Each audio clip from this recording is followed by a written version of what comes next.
Coucou les Georges, j'espère que vous allez bien. Donc aujourd'hui, je vous emmène à Nice pour aller voir le musée des arts asiatiques de Nice, tout simplement. Donc là, on est en train d'essayer de trouver où y aller. Donc c'est à côté du parc Phoenix. Il y a quelques années, ils avaient fait le festival des lanternes. Je voulais y aller, finalement j'avais pas pu. Et cette année, ils l'ont pas reproduit. Donc si un jour ça se fait, je vous y emmènerai. Et ça y est, je commence à voir la direction du musée. Et je vous emmène avec moi pour voir cela. Allez, je vous dis à tout de suite. L'architecte du musée est un certain Kenzo Tange, qui est un urbaniste japonais, et en fait il a construit le musée avec le mode de pensée chinois qui est la terre est carrée et le ciel est rond. Le bâtiment représente également un mandala qui est très important dans le bouddhisme tibétain parce qu'il représente l'univers et aide à la méditation. Et dans ce musée, il y a donc ce que l'on pourrait dire 4 cubes qui contiennent les différentes collections, avec dans 2 d'entre elles ce que l'on appelle les civilisations mères, donc la Chine et l'Inde, et dans les 2 autres cubes, donc en fait, les pays où il y a eu une transmission de leurs pensées, donc c'est-à-dire le Japon ainsi que l'Asie du Sud-Est. Et là, vous pouvez voir une étoffe de moine, et je la trouve vraiment sublime. J'ai pas réussi à la prendre à sa juste valeur, mais j'espère que vous pourrez apprécier comme moi le détail et l'art délicat de cette broderie. Ensuite, il y a eu un pan, donc je le trouvais trop beau et je me suis dit, waouh, il faut que je le prenne en vidéo. Voilà, passion pan. Et ensuite, au premier étage, donc, on a les expositions spéciales pour tout ce qui est spirituel. Donc là, vous pouvez voir, là, c'était une exposition nommée donc, L'Agesse de Bouddha de Virginie Broquet, qui met en illustration en fait les différents types de Bouddha qu'elle a pu voir lors de ses voyages, notamment en Chine, au Japon.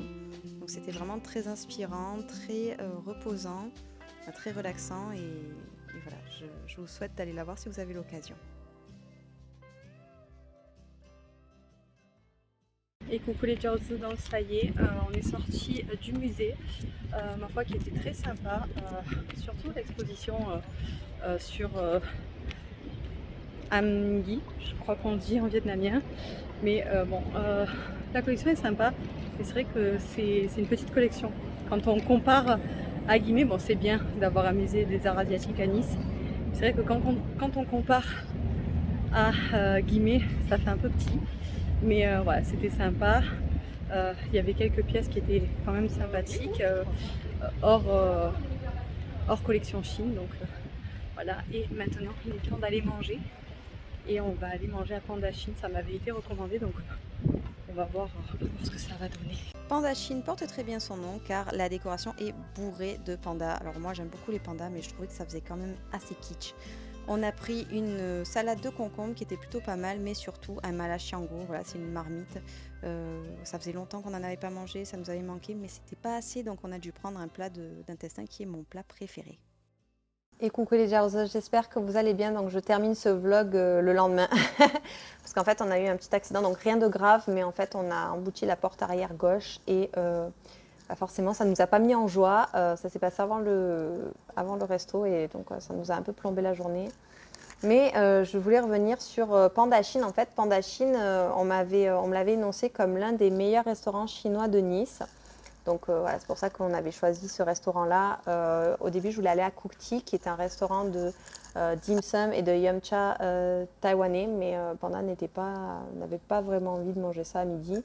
Donc on a décidé d'aller à Panda Chine et franchement, ça n'a rien de très exceptionnel. Sachant que j'avais vu également les avis Google, hein, mais ça n'a rien de très exceptionnel. C'est pas mauvais, c'est pas ce que je veux dire, mais le goût n'a rien de fantastique pour le prix. Par exemple, le malachiango que vous avez vu juste avant, écoutez, 19 euros. Enfin, 19 euros, et il y avait littéralement rien à manger dedans parce que du coup, il y avait énormément de piment. Mais vous voyez, la taille des racines de lotus, c'était ça. Il y avait 4 morceaux de pommes de terre qui étaient petites comme ça. Enfin, vraiment à 19 euros. C'est pas donné. Moi, je m'attendais vraiment à un gros malachiango à 19 euros. Et pareil, on a dû prendre donc du coup après les intestins en fait, comme vous avez pu le voir avant. Et ça nous a rassasié à peu près, mais c'était pas là, c'était pas genre voilà, on est plein quoi. Donc sachant que si je rajoute le prix des des plats à Paris, je peux me faire vraiment un bon malachiango ou un bon caillou, voilà, ce genre de choses. Donc voilà, on est ressorti, on se disait, bon, c'est pas mauvais, mais clairement, c'était pas non plus la panacée. Donc voilà, un peu déçu parce que si au final, ça c'est l'un des meilleurs restaurants chinois, les autres restaurants, qu'est-ce que ça doit être? Bon, donc c'est comme ça, c'est le jeu. Hein, voilà, des fois, on tombe sur des restaurants qui nous plaisent et d'autres pas. Mais de toute façon, on n'était pas venu à Nice pour ça. J'étais venue pour d'autres choses plus personnelles dont je ne parlerai pas. Mais voilà. Donc du coup, ce que je ne vous ai pas dit aussi, c'est qu'au Musée des Arts Asiatiques de Nice, j'ai également acheté un livre qui s'appelle Enfants de Chine, donc voilà, que j'ai trouvé très intéressant parce que ça parle vraiment de l'aspect des enfants en Chine. Et bref, je vous reparlerai tout ça lors d'un littéradé. Et voilà pour ce petit vlog, j'espère que ça vous aura plu de balader avec moi, de faire une petite balade chinoise avec moi à Nice.